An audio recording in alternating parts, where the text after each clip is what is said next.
are very lucky to have a special guest in the studio today. She's a drag legend and my operatically blessed sister from another mister. You know her from RuPaul's Drag Race. You know her from Traitors. You know her from Sibling Rivalry. You know her from that showing off all that sculpted body. Please welcome my fellow Miss Congeniality and a true friend, Monet X Change. Girl, we are glowing in blue, honey. We're really a sapphire today. Welcome to the blue. Sapphire. Just relax and embrace the blue. Sapphire crystal. Sapphira.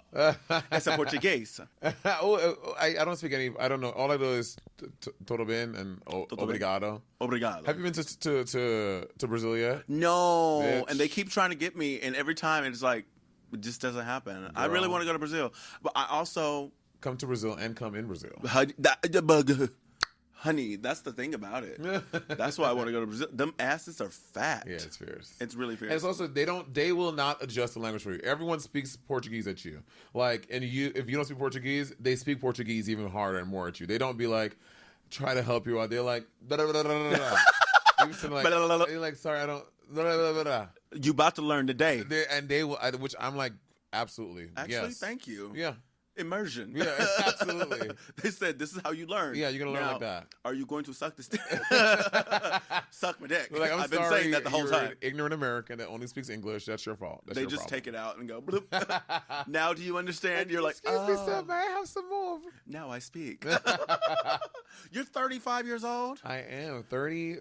No, by the time this comes out, I'm 36 years old now. Oh, your birthday is coming up soon. 2 days.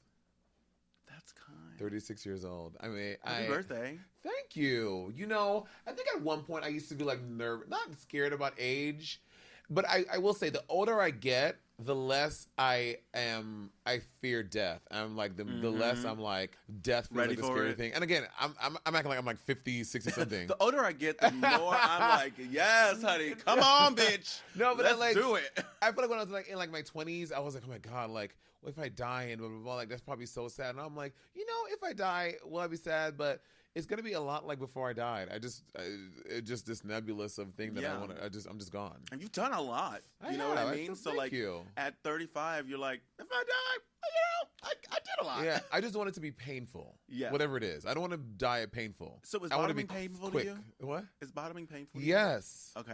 Thank you for asking that question. You know, I am not one of these bottoms that can take it and wants it more than the next breath. Bottoming is something I do out of obligation to my fiance. Yeah. And not obligation. I'm not like, oh my God, I just have to get fucked today. I'm like, you know, like again, I'm not in pain. Like, oh my God, get this out of me. It's just like I've never been those bottoms who were like, oh my God, this feels so good. I'm like, does it? Yeah. Do you feel like that? No, I'm not a bottom. But when you bottom, how do you feel about it? I love it. I really do. Oh, so then what's the problem? It's a little painful. Right?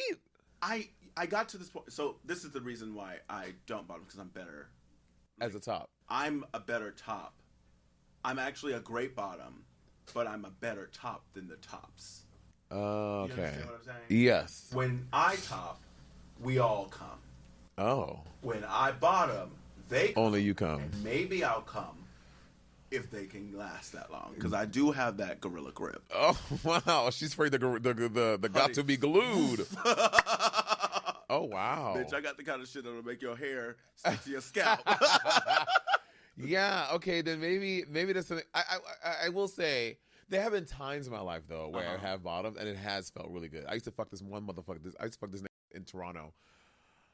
I don't know what it was about. I think, but here's the thing I've also learned too is that everyone is not built. Your anatomy is not the same for everyone in your home, and people's penises are obviously shaped differently. And I think the way that I'm built inside and his material, we complemented each other. What him? Yeah, he was a little like slightly curved down. Okay. And he was a big guy. Like, I'm not joking. Like, real life inches, maybe like if I'm being super, super, super honest, like real life inches, probably like 8.5 inches. It was a pretty sizable penis. But the way that we complement each other, and it just felt extremely good. But what was your favorite position with him? We only did 2 positions. I think we did like missionary and we did a doggy style. We didn't run the gamut. I can't do no damn missionary. Why? Because I got balls, and if you're getting in, I also. But if I had the feet up and I'm like, and not just like, so maybe I'm not like talking about like this. Then what's that? You mean over the shoulder? But my feet aren't over my like. I'm not his pitting shoulders. Yeah. Yeah, that's not missionary. Then what is that? Missionary is just your feet are like your legs are around the hips. Oh, okay, yeah, no. Yeah, and then that's too close. Yeah, that's too much friction. I'm like, no, it's not even the friction. I guess I really have sensitive balls too. Got it. So it's not the friction, it's like the weight of another body laying on my balls. It's too much. It's too much. Yeah. I can't do it. Yeah. What is your general, or would you say your favorite position is? Do you top two? I top as well. Okay. Well, I mean, when I would fucking drag, I was primarily always topping because that's what they love. These dudes, they love a drag queen topping the shit out of them. It is really their thing. That's the funny thing. It's like when I fucking drag, I've topped and drag, and I did it quite a bit, especially when I was living in Boston. But I also bottomed to drag, like really, and like honestly, from the club. I'm that bitch. I felt so pussy. But when were you getting yourself ready? Bottom and drag? Yes. Yeah, probably like after the club. Okay. Or you weren't going to the club ready. Sometimes, yeah. You see, I've also been hit to my friend. I won't say their name. Put me onto Imodium. Imodium, bitch. I've never done it, but I'm like, I don't need to mess with my digestive tract like that. That's too much. See, but it helps me because then I'm not gonna eat. Yeah, I can lose a little bit of weight. Because I have become a sizable. What is Imodium? Imodium is an over-the-counter medication. I know that you take, and what is intended for is if you have the runs or your bowels are irritated, it stops you up. It's called Imodium AD. Imodium AD. AD is anti-diarrheal. Is that really? Yes, that's what the AD stands for. Or you mean anti-diuretic? Because I don't think diarrheal is a word, bitch. Look it up. I'm pretty sure it's a word. This one always talking about words. Like English is her first language, but it is because that's what they speak in St. Actually, Lucia's. my first language is Ebonics. That was my first language. Where were you raised? I was raised in St. Lucia. And they spoke Ebonics in St. Lucia? Yeah. Okay. Ebonics is not just only to America. There's Caribbean Ebonics as well. Okay, you used to say it was Caribbean Ebonics. Because we're in America. If you say Ebonics, I'm thinking American Ebonics. You know what? I feel like, I was watching this discourse online and they're talking about like how black Americans are really, they don't lean into like Ebonics being a language. I'm like, it absolutely is a language. And I think there's shame around Ebonics being a language. We were shamed about it. We were shamed. So there's a lot of shame around it. But I'm like, I don't ever feel like, I feel in my early 20s behavior, mid-20s too, until I honestly, when I got out of corporate America, when I was working at the Yale Club. Anyway, that's a long story. But I think that now that I don't feel the need to what's the word I'm looking for? When you talk in a certain way for a boss. Assimilate? Not assimilate. Code switch? Code switch. I don't feel the need to code switch for these white people anymore or anyone else. Like, I talk how I talk. Like, they don't want you to, honestly. And honestly, you don't have like a super Ebonic sometimes I do when I'm really when you trying. No, when I'm like when you let go, I would say. When I'm like really chill. And like, what are you doing over there? You know what I mean? Like that's like so when I'm in these meetings with, for different brandies and stuff like that, I'm talking to these motherfuckers like I talk to Bob, like I talk to you. I'm like, I'm not gonna code switch and be like, hey Peter, how are ya? Oh hell no. That was me when I worked at the Yale Club, girl. Well, I mean, that's because you were a subordinate. Yeah. And when you're a subordinate, you have to sub. Oh my God, the root word is subordinate is sub. Light bulb. Light bulb. Is diarrheal a word? Diuretic. Thank you. What does it say on Imodium? Imodium AD? Look it up. What does the AD stand for? Anti. Boom. Baby. Okay. One thing about I'm sorry, I just blew your We're two opera singers. We're loud. Sorry. Diarrheal is a word, Miss Dean. Okay, I use enough of it. I should know. I've used enough of it. I haven't used it in quite some time. Yeah, so that's why I don't use that because so to go back to we got on code switching. I don't use Imodium because I don't want to mess up my situation. I feel like I have a pretty good situation. I you know your body. Yeah, I know my body. Okay, I'm a bottom. I'm gonna do this. I'm gonna do this. What is your bottom diet? I don't have one. Like when you know you're going to. Don't have what do one. you do? I eat normally. That's what I think. I'm like not one of these bottoms that out here like, oh, I'm bottoming today. I'm only eating salads and I'm only eating this. I'm like, I don't ever think about. I'm not changing my diet for sex. Fuck out of here. Oh. No. So, and you're not Picasso. No, but I mean, my good friend Tyrone Clinton. I'm gonna name drop Tyrone. Tyrone put me onto Metamucil, but Tyrone, like, there are some people who take Metamucil, and if they take it, you take the loose powder of it, you mix it in. You wake up in the morning, you have one full glass of that before you eat anything in the day, and he's been doing so for the past like 10 years. And he's in a place with his body when he doesn't even have to wipe. His track is so clean because of the Metamucil. He's been doing it every single morning for 10 years, and it's just a clean slate every time. I'm like, but he does wipe, right? He does wipe, but you don't have to. He doesn't have to wipe. Okay. I'm like, I tried it, and I tried it for like 2. I was like, I'm gonna give this a solid attempt. I tried for 2 years, solid being the operative word there, and it didn't work that way for me. My body does not respond to Metamucil like that, but it does help. Me either. It does help. It does help. I actually use this new. It's like a gummy, and I was like, I thought the same. I was like, what? Baby, it works. You take it, with your biggest meal. They say to take it with your largest meal. I try to just take it in the morning, and I try to take it like once at night. And I don't even do it because I'm bottoming. I just do it because I love to be regular. I love to, and I feel like I don't like to be weighed down by old food. Like, why do I feel this way? I need to take shit. Clearly, so I find it's called like peachy. It's like a little gummy. Yeah, I got that. It's like a gay gummy. I got it at a White Elephant, and I threw it away. I was like, I'm not taking this. That shit's good. Really? It really is good. I got it, and someone gave it to me as one of the gifts at a White Elephant. It was like a package. It was two packets of those gummies, and their little tiny little doucher, which I just been hip on the new douches. I didn't realize because I have like the standard size. No, I was you have pushing to use small. Small is the way to go. Small is the way to go because you just put a little bit of water up there. You're not trying to clear your whole tract, right? And release the Kraken. That's the reason why people be shitting on dicks, girl. I know. It took me a long time to learn that. That's so wild. Yeah. You were raised in Brooklyn though. Born in Brooklyn, raised in St. Lucia. They came back to Brooklyn when I was 10 years old. Okay. And then that's when you went to the performing arts school. Then I went to Marine Park Junior High School, which is this is a real statistic. Back then it's the third worst middle school in New York City. So bad, like after school they would have like several cop cars outside the school to put middle schoolers onto the cheese buses so that we would go home. Otherwise, there'll be some fights would break out outside of school. By the time I was in 6th grade, just my first year in middle school, I had been jumped like 7 times. I had jumped people a few times. I had been in so many fights. I was like a mess. Why were you getting jumped? I was about to say, were you getting jumped for being gay? But then you were like, I had jumped people a few times. Yeah, I got jumped that changed my emotional. I got jumped for being gay, and then I had like my friends who were rowdy little kids in school. If my friend had a beef with someone and they got into a fight, then I'm gonna jump in, and their whole thing jumps in. It was a mess. I was a mess in middle school. Crazy. Yeah, it was awful. I hate that part of my life. I got in a lot of fights back in the day too. For why? I was beautiful. All I can think of. No, I was like, I don't know. I was a different kind of kid. And I think that the people who decided they wanted to fight me didn't like that.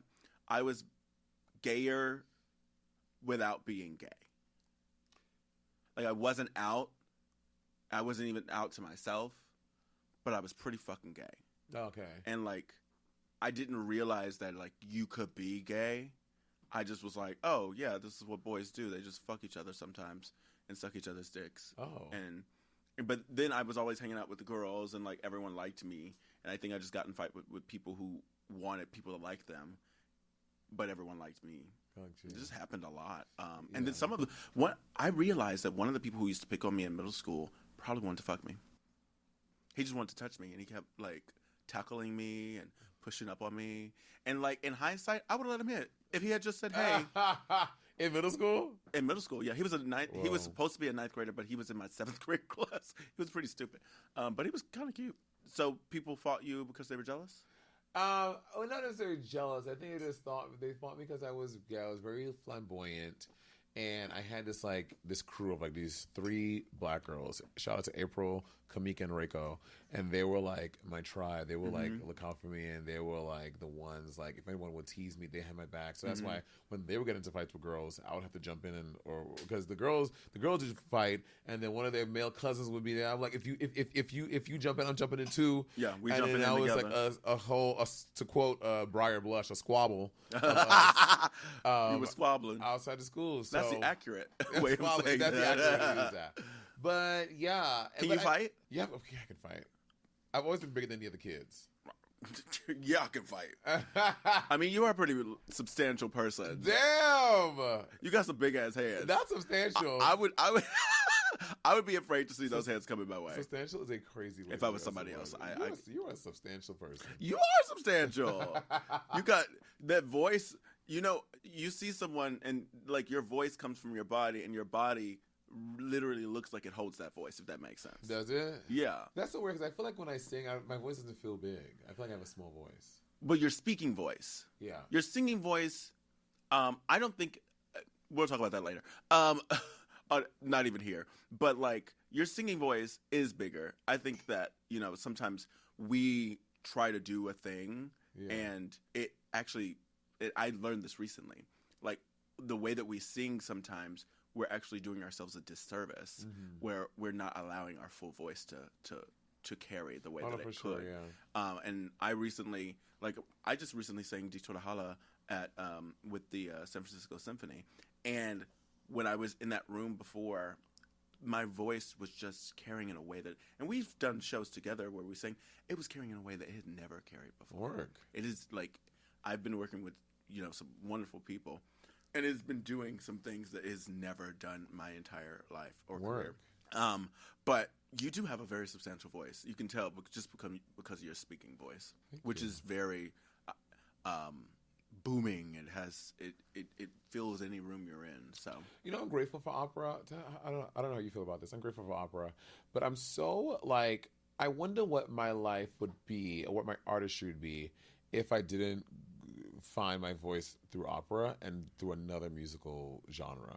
I found my voice through gospel music, and still, this is the thing this is the place where it rings and does the most. I don't want to say damage, but it does the most. It has the most effect.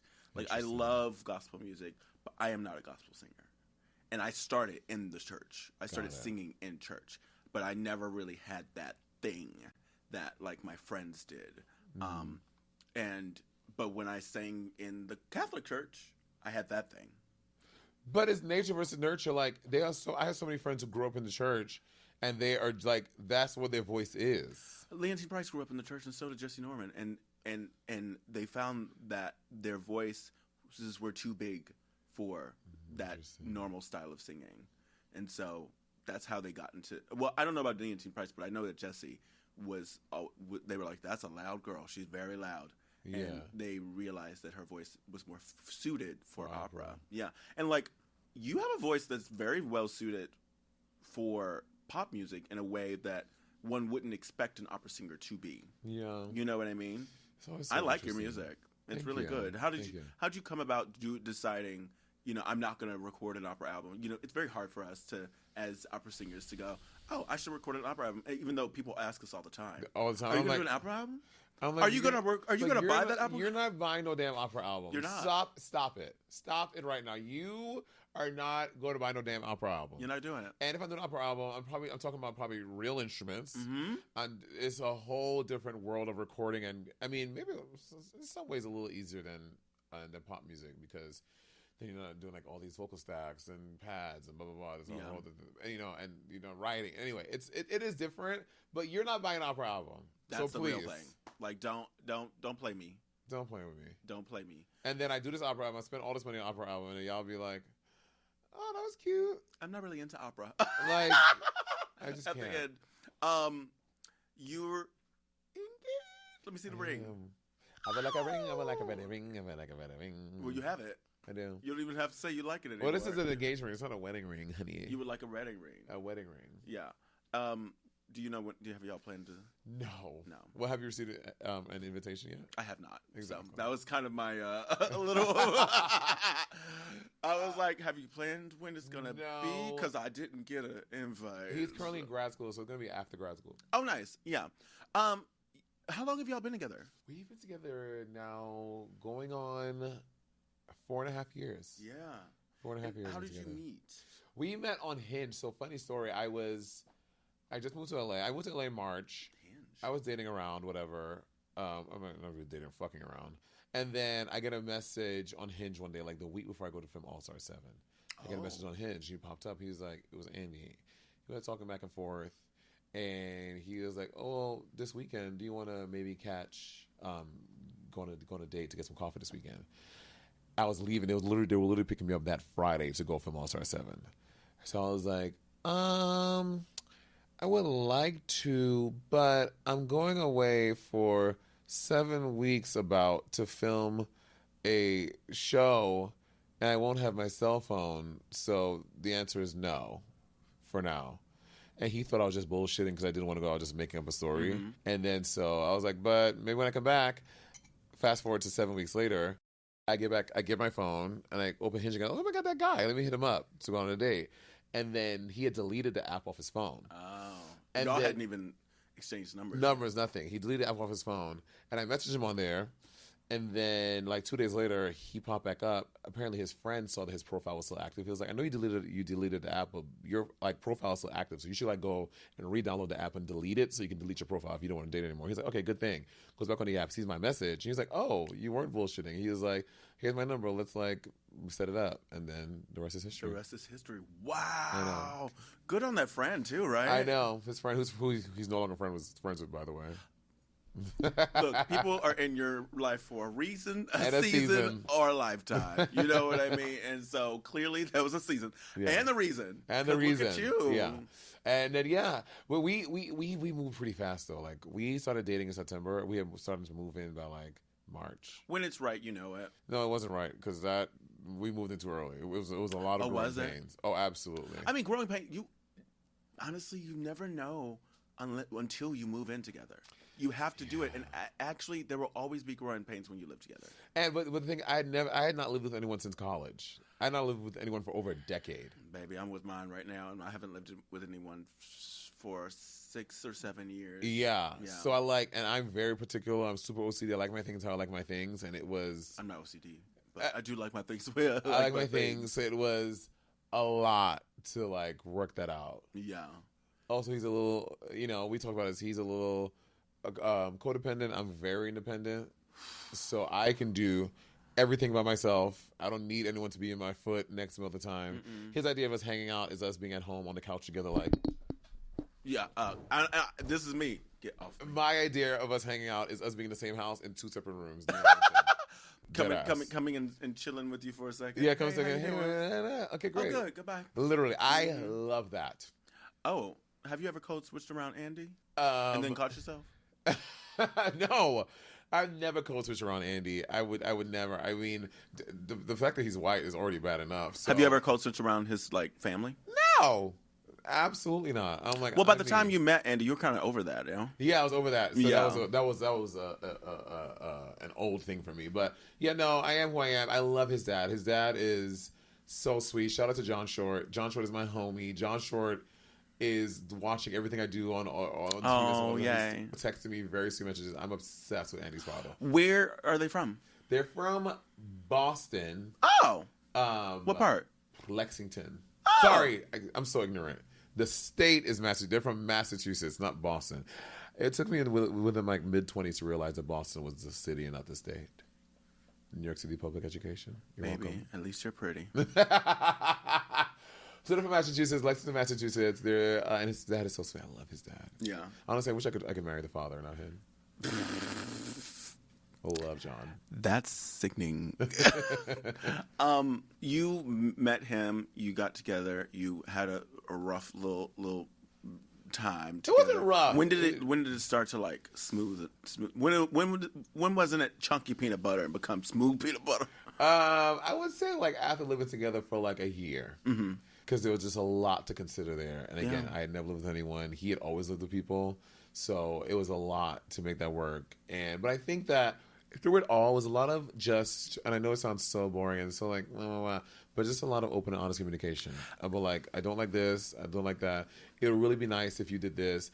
It makes me feel bad when you do this. This is really annoying me when this happens. And also reinforcing, right? Oh my God, when you washed those dishes yesterday, it felt that I really love that. I really felt validated when I came downstairs and there were no dishes in the sink. Oh my God, when you vacuumed up all this stuff, and that was really nice. I really like that. And I think people think that, I've seen online, they're like, well, that's babying your partner. No, it's not babying your partner. It's just communicating what you like and what you don't, and just being honest about that. Because again, you're the one living with them. Exactly. So either you're going to suffer in silence, or you're going to just vocalize and try to positively reinforce the behavior. Yeah, literally, as I was saying, when did it become smooth peanut butter? I was thinking, well, you got to communicate. And you took the words out of my brain and just started saying, communication is really, really, like, you have to say, this is what I don't like. And I even, to my partner, I was like, I didn't grow up with siblings. I'm an only child. I'm used to being alone. He has a dog. I didn't grow up with pets. I'm not used to all this. So if I get a little frustrated, I'm going to just like walk away because I don't want to yell or be like, what the fuck is going on here? Why are you doing this right now? I'm going to walk away and I'm going to separate myself from this just so that I can calm down, because I also like grew up in a angry house, and I grew up with people who screamed a lot. And so I often sometimes have to just, calm myself down and then come back and be like, oh, hey, in the future, I would like this. This is something I don't like.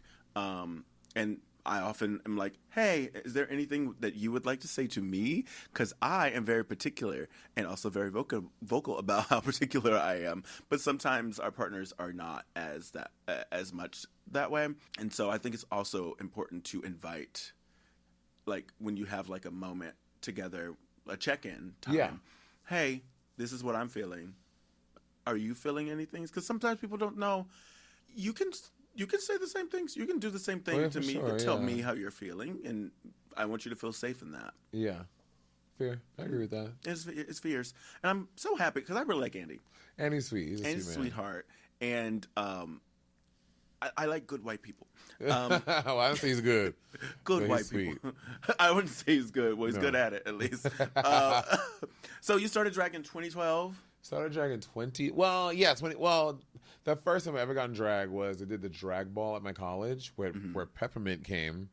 This is Agent Peppermint, but I was my freshman year in college, 2008, and they brought New York City drag queens to our school to, like, have this night of this drag ball at school. Yeah. Drag, yeah. And then Peppermint came. Honey Davenport was her dancer. And Your mother. My mother. Yes. And they came and did a show at my school, and I was like, oh my God, those drag things aren't that scary, actually. And then they came the next year. I was like, you know what? I want to get in drag for the drag ball. So I got in drag. My friend Arcia put me in drag. My name was Ferocia Couture. And I went to Payless and got a size pair of 13 shoes. Went to Target, got me a skirt and a cardigan and a white T-shirt. And I got this wig, this blonde wig, girl. And was girl. It was a mess. Were you feeling it? I was feeling it, though. But I looked awful. I'm going to eat the girls up. Girl, and I looked awful. It's 2009. Yeah. But I love that because, like, I mean, it's hard to say I would not have started drag if that didn't happen, but I think being introduced and seeing Peppermint in real life, because before I'd heard about drag queens, I'd seen them on TV in different films, Sue on Food, whatever, but they always looked at these like pariahs and these like nasty creatures that lived in a dark nightclub, and if I did drag, then that means I'm just some cross-dresser who whatever. Like I had all these notions of what drag meant and what drag was. And that's still the truth about certain drag queens. Oh, I was just thinking you. And so I really think seeing Peppermint in real life, seeing this drag queen come to my school and how that chemically altered me, I think that was really a sign, like a bellwether that I was like, I really like this art form, and it pushed me to like. Then I was like, then I wanted more. I was like, there's show called RuPaul's Drag Race was starting to come out, and then so like that's when I opened my eyes to what drag was. Yeah, I started drag the year that RuPaul's Drag Race first aired, but I didn't see it. I hadn't seen it until I had already started drag. Like in real life, huh? Like you hadn't seen what, like a real drag queen? No, I hadn't seen RuPaul's Drag Race. Oh, okay. I'd seen drag. And you started it separate from you seeing the show. Yes. Oh, okay, got it. Yeah, I saw. I went out to this place called Tilt in Rochester, New York, because I was at Eastman, and my drag mother came out, and I had been to this club a million times. I'm in Mu Phi Epsilon. You're in Phi Mu Alpha. Phi Mu Alpha. Yeah, I'm in Mu Phi Epsilon. They're These music are both fraternities, music y'all. They are not. They're not that. They're like. They're like, yes. They're like, guys, we need to like practice our solfège. Like, Yeah, it's very that. bad. And so at Eastman, actually, Phi Mu Alpha was more like, because it was all the brass and like bass. It was all like the bro-y guys. Oh, it was not that. We were choir college. We didn't have no damn brass. Oh. We had the bass. Yeah, it was all the kind of bro-y guys. And one of my we call it a sorority, because it's co-ed fraternity. Our sorority brother sister, her name was Je ne sais quoi. Actually, she lives in New York now, but her name was Je ne sais quoi, and she was very well known in Rochester. And so we went, and you would think that would be the person who inspired me to do drag, but it wasn't.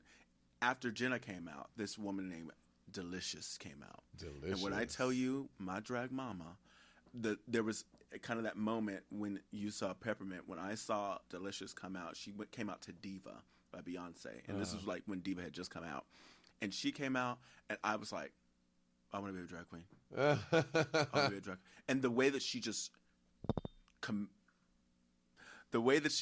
commanded the stage made me go, oh, I need this in my life. And from that day on, I basically made every decision based on when I could see a drag queen. And I like had these friends who were friends with another drag queen, so I became friends with a drag queen.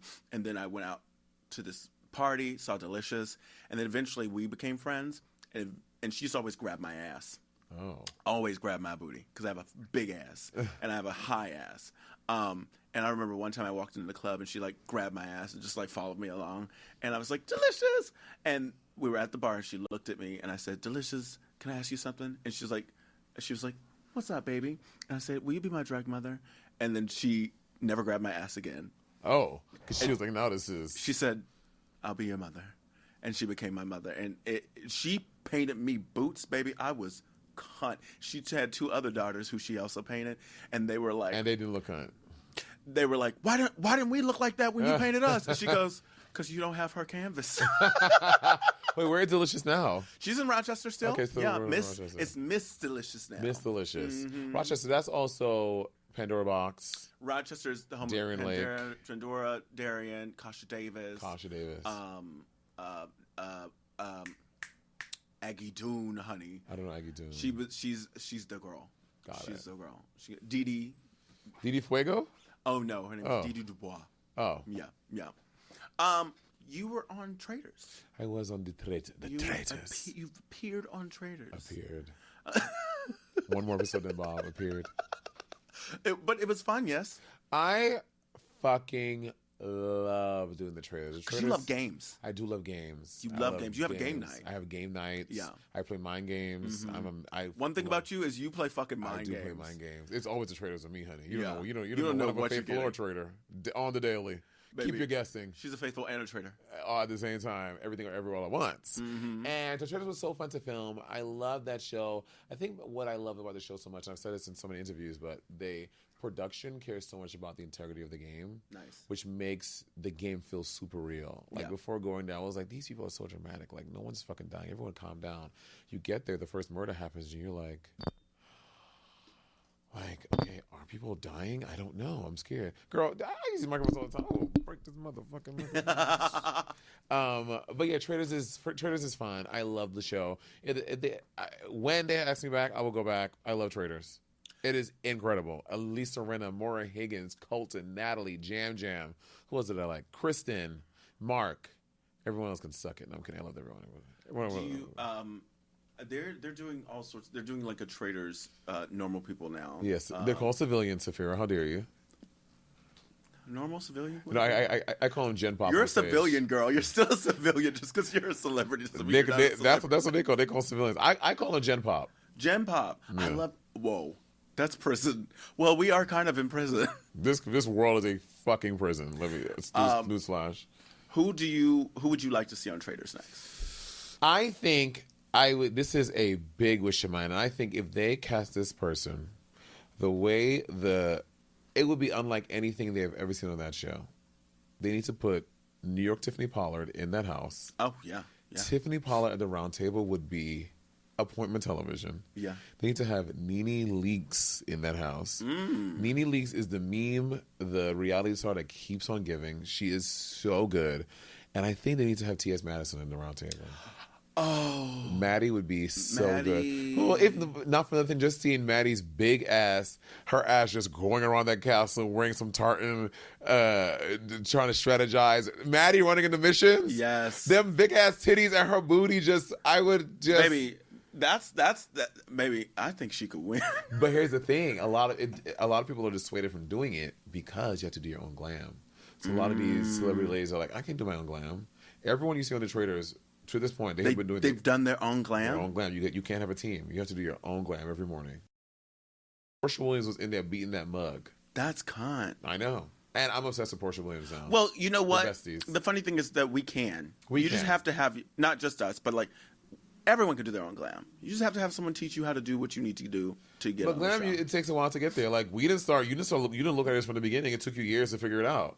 I kind of did, but So yeah, you can teach Nene how to do her glam, but she needs to start practicing now. Yeah. So that by the time it comes, she feels a little comfortable. You know what I mean? Yeah, but the thing is, someone can teach. I never had we didn't have people teaching us how to do makeup. Yeah, that's the reason why it took us so long. Because we were basically developing it for ourselves. Yeah. But if someone already knows how to do your face, they just have to teach you what they do to your face. And yes, you won't do it as good. Yeah. But they can teach you how to do a natural beat or something that's a little more simple than, the confessional looks. Those confessional looks is full high whore drag. Well, those housewives. They look. I got in drag for the first episode, and then they were all like, "Well, how long did it take you to do your glam?" I was like, "It took me about from start to finish everything 2 hours." They were like, 2 hours? Like, bitch, it took me 3. I was like, What are you doing? For 3 hours? What are you doing for 3 hours? What are you doing for 3 hours? Portia, what are you doing for 3 hours with this makeup? I don't know. I'll be honest. When I first started drag, it didn't take me 3 hours to do it. It never took me that long. I don't think. It took me 3 hours because we didn't have. When I started drag, we had one. No running water. We had or Petrilude. That's crazy. I tell people all the time. People do not understand the magic of Petrilude. Yeah. AKA Gisty Plavin. Yeah, Misty Maven. No, her name was a play on that, Gisty Plavin. But her actual name was Misty Maven. She's from Philadelphia. I know her. But who was Gisty? But her Instagram title was Gisty Plavin. Maybe that might be the case. But her drag name is Misty Maven. Yeah. And she was the internet drag mother. Like, she was. How I learned to do my makeup was I would watch her videos and I would substitute the colors. I would buy everything she bought and try to use my colors to make it work. You know what I mean? Yeah. For foundation and highlight. Yeah. And Same. that's how I learned by watching. And where is Misty Maven these days? Do you know? I actually no. I don't know. I haven't seen her I in a while. She's probably living her best life. I want wherever enjoying herself. Missy, if you happen to see this, wherever you are, please hit us up. I will fly you to Los Angeles. I want to talk to you so bad. I'm upset. You are the reason why. The reason I started drag, but you are the reason why I learned how to do my makeup by watching you. So I will always bow to you. I will always give you your flowers, and I just want to just chat with you, Misty Maven. But I saw your eyebrows at the beginning, so you didn't learn that much, right? Girl, I used a stencil for a long time. Girl, I used to get a little stencil for my stencil thing, and why were eyebrows so hard to figure out? They are hard to figure out. Why? And like now, you're like. Yeah, well now on a daily basis. I started growing my eyebrows back. I see. So now I had to prosate now, which I'm like I never prosated before. Yeah. So now I'm back into these because I realized I really like having eyebrows out of drag. Yeah. For so long I suffered looking like a nasty, bloated, hairless gerbil. Out of drag, looking like someone scraped me off of a shoe in a sticky, sweaty, dark nightclub. And now I feel like. And I did that for years. I want you to do a practice with me. Put your hands in the air, wave them like this, put them around yourselves, and repeat after me. I truly love and accept myself. I truly love myself. I truly love and accept myself. I truly love and accept myself. Breathe in, and then say that again. I truly love and accept myself. Do you feel better? No. I accept that because I look at my season 10 confessionals and how I was walking around that workroom with my shaved eyebrows, not a stitch of makeup on, just looking, because also I wasn't taking care of my skin. I had cystic acne. I was a fucking mess. There's a lot of things that happened your first season of Drag Race, and that's okay. And they were iconic. And guess what? They got you to where you are today, honey. Amen. So anyone who has anything to say, you can eat it. Yeah, I also, I went through my bald face. Did you? I was bald all the way around. I had no hair and I had no eyebrows. So I was just bald, and I didn't, I wasn't quite, gerbil. I was more like, mole rat. I'm black. I ain't never seen no black mole rat. Just mole. Just mole. Because they're black. Yeah, I just, but I have the bones, and you also have the bones. You didn't have as much definition in your face as you do today. It's just more circular. Yeah, you're giving very handsome Squidward today. I was like, oh God, what's handsome Squidward? Oh, that meme. Yeah, baby, handsome Squidward is chiseled, honey. Yeah, you're giving it, Miss Thing. I've been so proud of you watching your development and like your physical fitness journey has just been like. Yes, honey. Because I went from being really thin to not, to being like, I'm thick. I got a belly. I got a fat ass, and actually my face is more full, which I like because I feel prettier this way. Mm-hmm.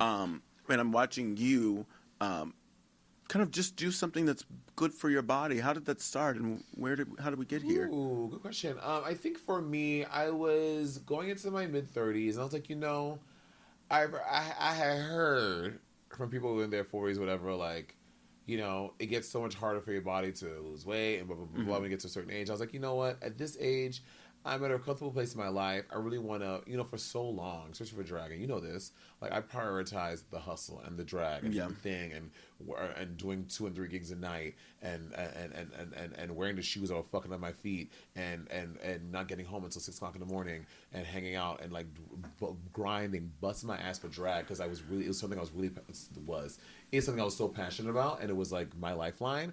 So I spent so much time prioritizing drag and kind of forgetting about the person outside of the wig and the makeup and the shoes. Yeah, I call it the host body. The host body.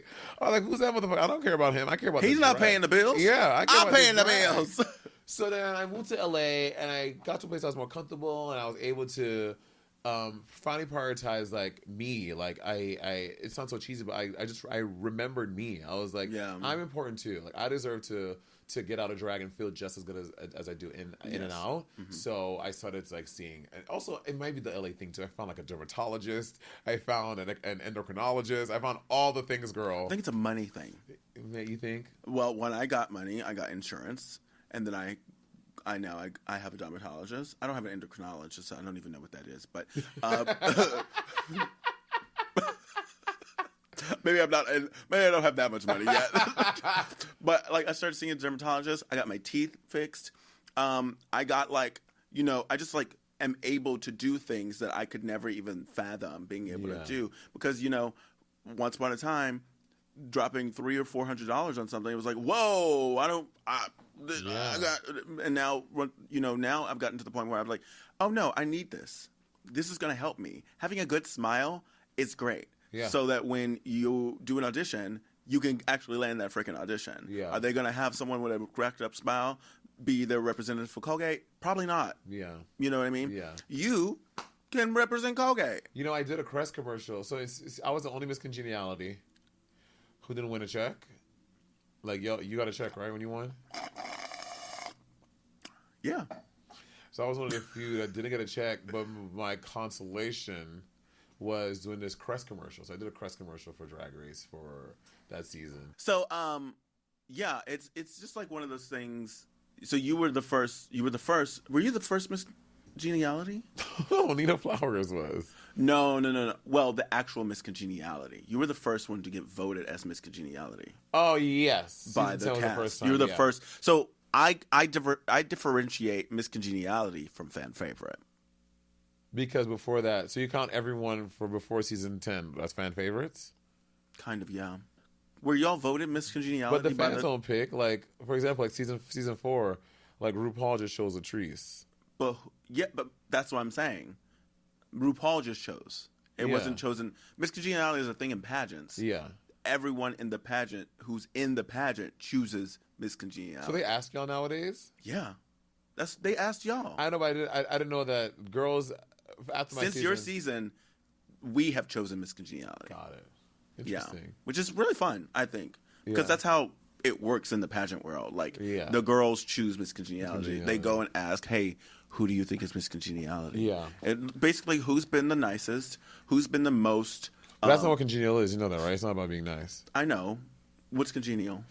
Bob and I look this up all the time, but it's not about being nice. If y'all do it all the time, you don't know yet? Yeah, just like I still don't know the words to The Break My Soul. Rosetta Tharpe, Santiago, Bessie Smith, Nina Simone. And that's where it ends? Every time. Every time. Every time. I don't know them at all either. And you know what? That's okay. For the Beyonce Queen's remix? Yeah, I don't know it. Do you know the Vogue Madonna one? No. And I'll tell you why. And I'll tell you how I don't know it. How I know I don't know it.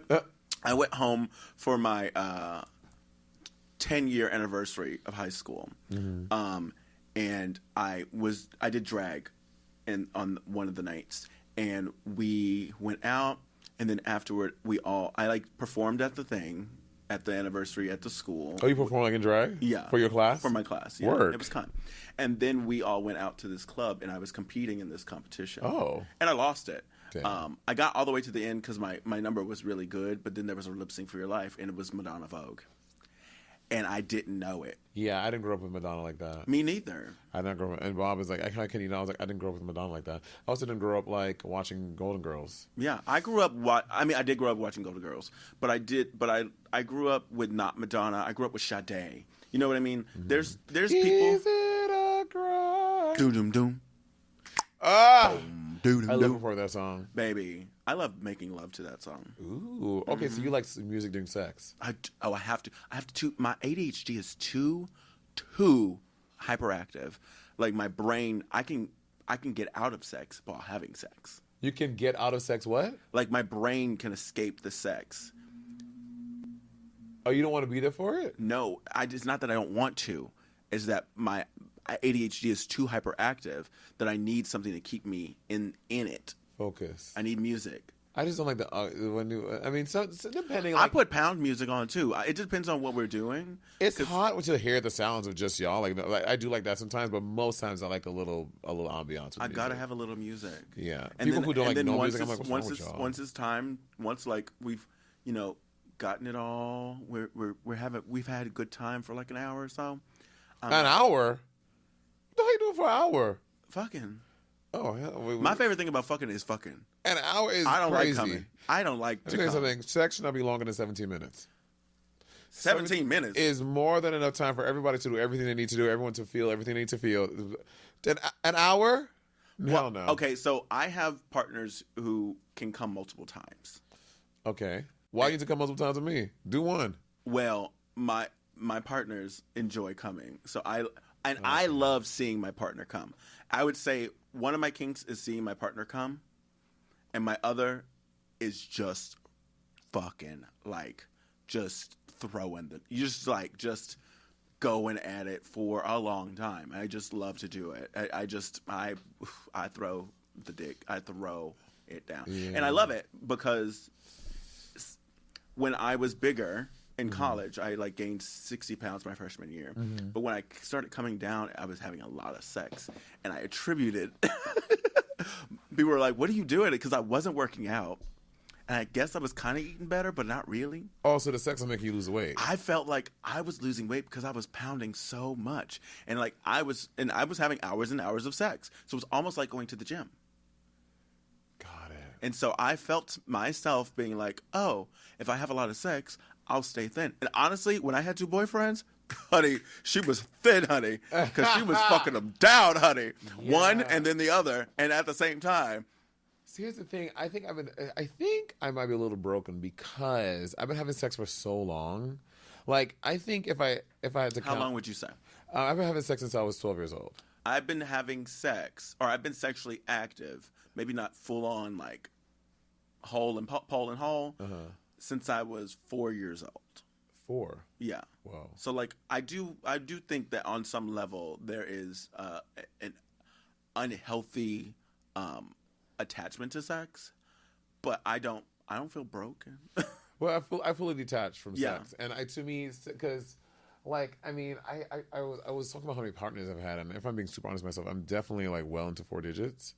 So I've had so much sex that I feel like I'm slightly a little broken, and so now I look at sex as like even in a relationship, I really believe this. I feel like sex should be an appetizer or a dessert, not the entree.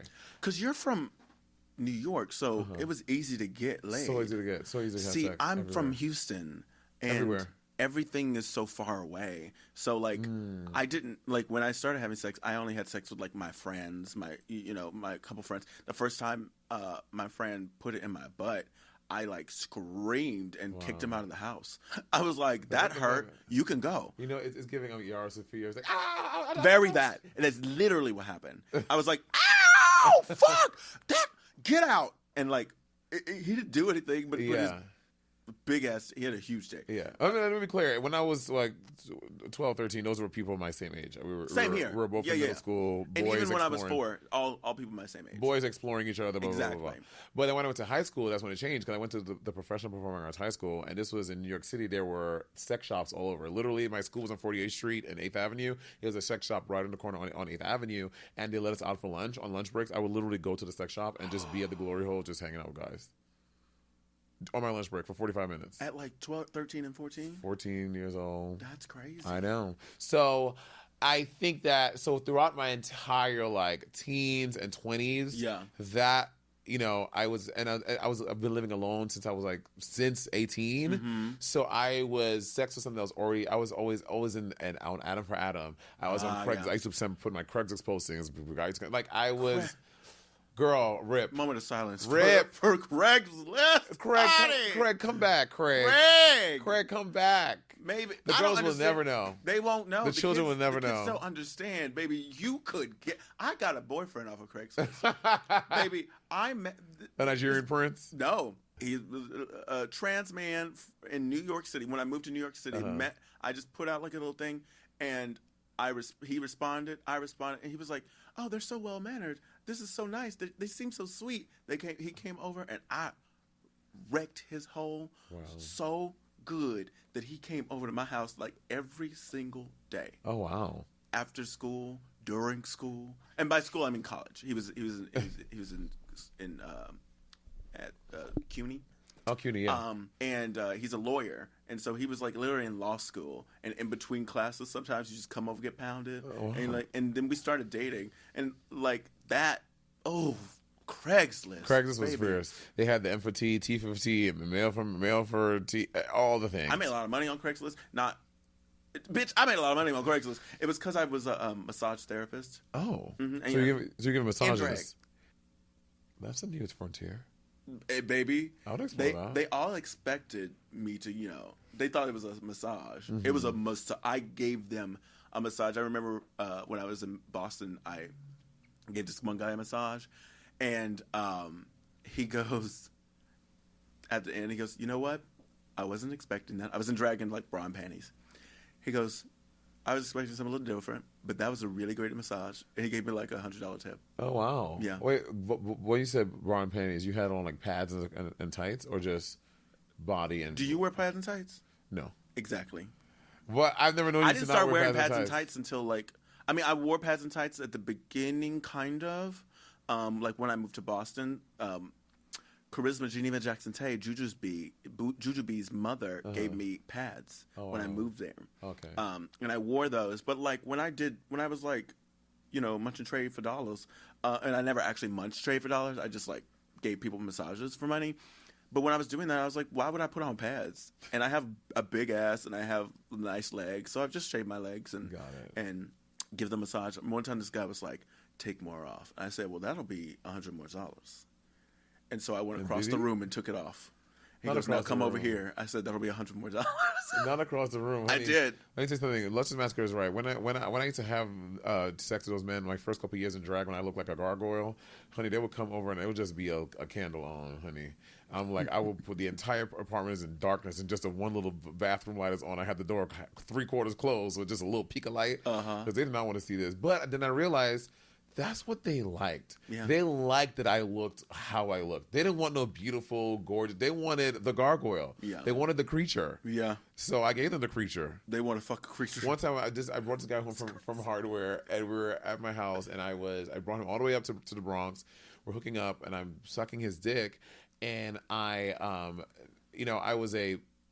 put on my little synthetic bang wig and if y'all don't know, I'm shaved today, but I'm a balding man. I'm not a bald man. I'm a balding man. Okay, this is just George Jefferson right here, where my hair is like growing out, and I was due for a shave. Mm-hmm. I'm sucking this guy's dick, and I'm sweating. A torrential just sweat is pouring up under this synthetic wig. I am black. I'm sweating, and then he's like touching my head, and then he does something. And he pulls my wig off, and then it is just I look up at him, just a balding black man. With just sweat and spit everywhere. And he just looks down and he goes, keep going. And I'm like, I just cannot, like, what was going through his mind? Like, girl.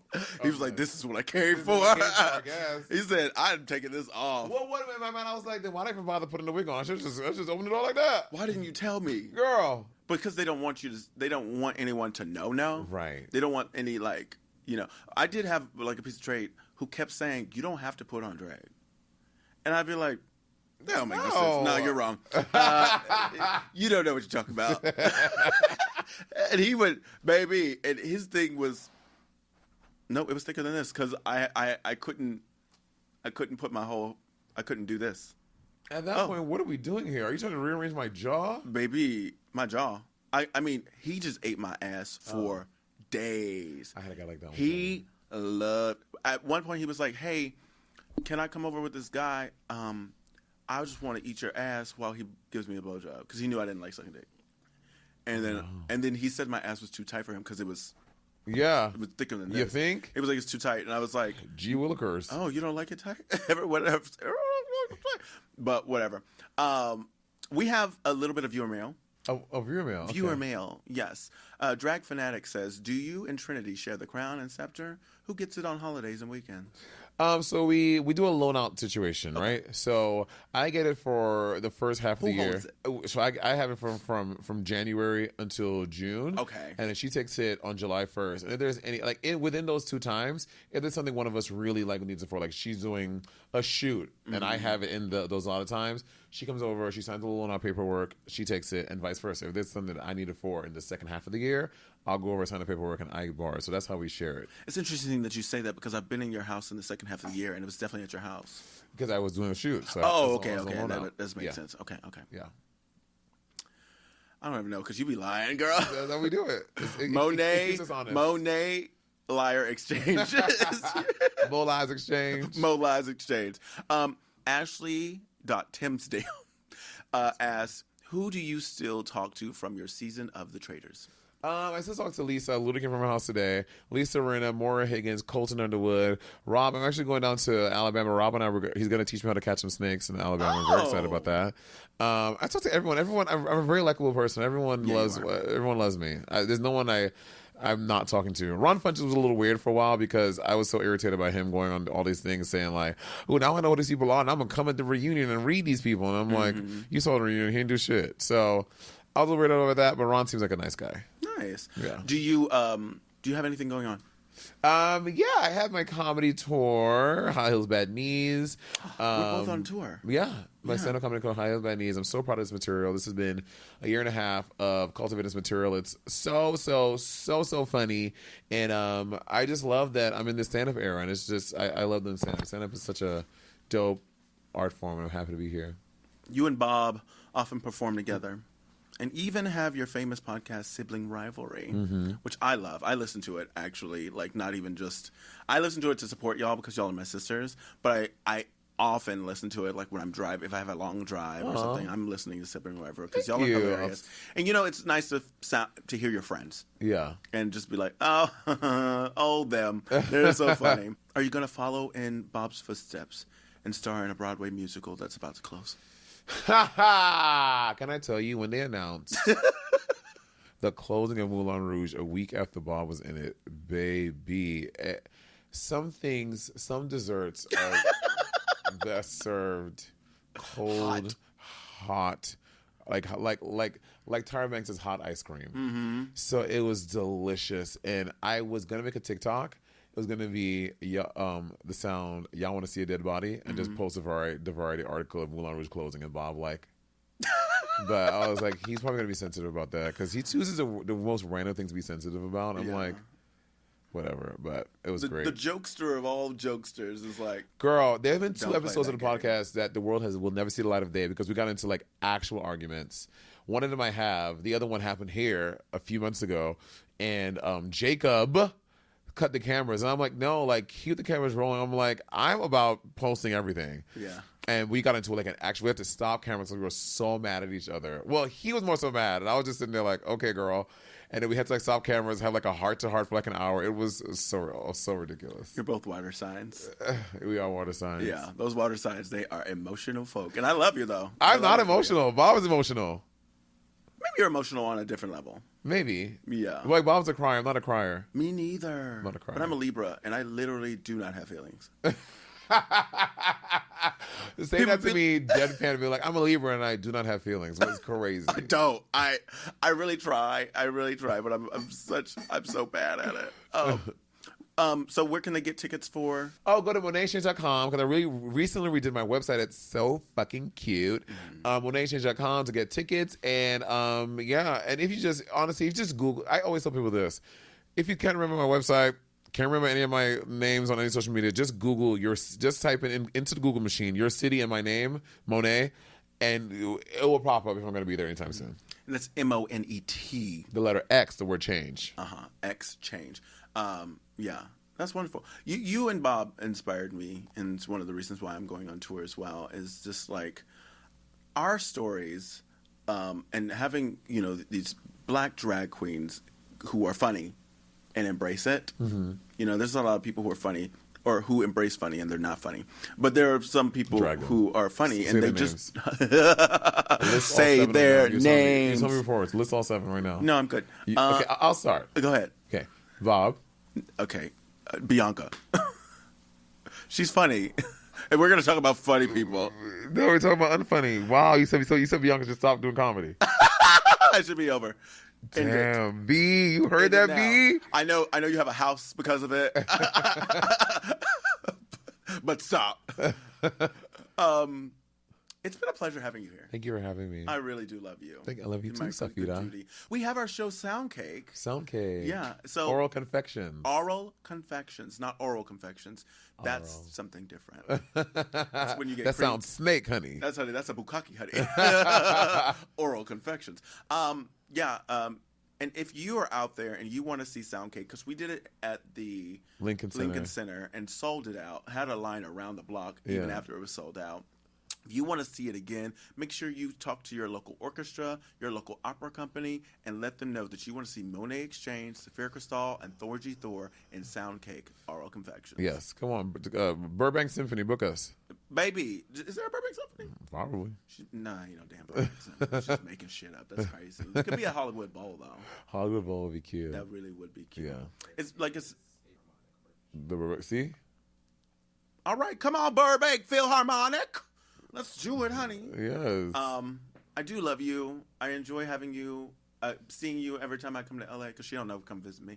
But I've not been to Philly, and I could just for my one stand-up show I did last year. Yeah, and I wasn't in town. You weren't in town. I was so mad about it. Yeah. And I had planned to go. So who is not there? So who I didn't come to a city, you weren't there. I'm the one asking the questions here.